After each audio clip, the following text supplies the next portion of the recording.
Hi, that's me, and that's my best friend, Rory. We met in kindergarten, brought together at circle time, and we slowly became best friends. Or sisters, a more fitting term in my opinion. Now, despite our seemingly perfect friendship, there was once a time that changed everything. COVID-19, the pandemic, a time of craze, panic, and toilet paper shortages. But for me, it was something that would alter Rory and I's friendship forever.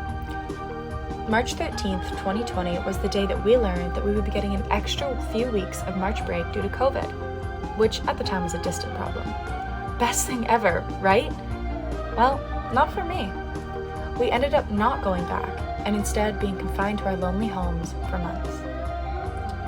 Rory and I would text each other every day, but both of us were experiencing very different things. We were both struggling. But the worst part, neither of us knew how to communicate that to the other. So, Rory became distant and I became clingy. Not an ideal situation. I had felt more alone than I ever had, but there was really nothing that I could do to change it. So, I allowed the effects of the pandemic to get to me.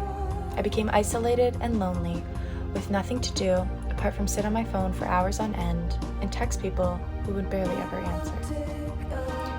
I was never able to stop myself from scrolling through all our old videos and thinking about what she'd be doing with all this free time.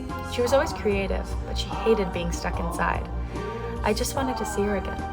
Until May came along. Restrictions had finally been let up and we were allowed to see each other as long as we wore masks and distant. Great, right? I thought so too. This was it. I texted Rory and patiently waited for the text back. I was ecstatic about seeing her. But, to my disappointment, the text back never came. She needed time.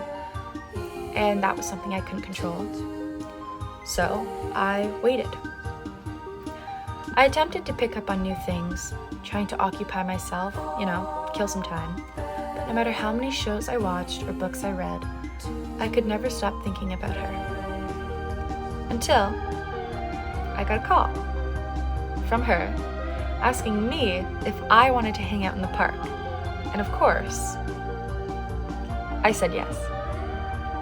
We thought that the best way to meet safely was to put masks on our faces and towels over our bodies to prevent the virus from spreading. And the moment that we hugged with those stupid towels around us, I finally felt like I was back to my normal self.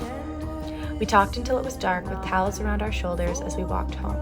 Two sisters finally together again.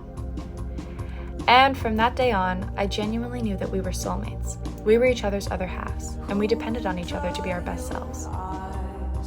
Like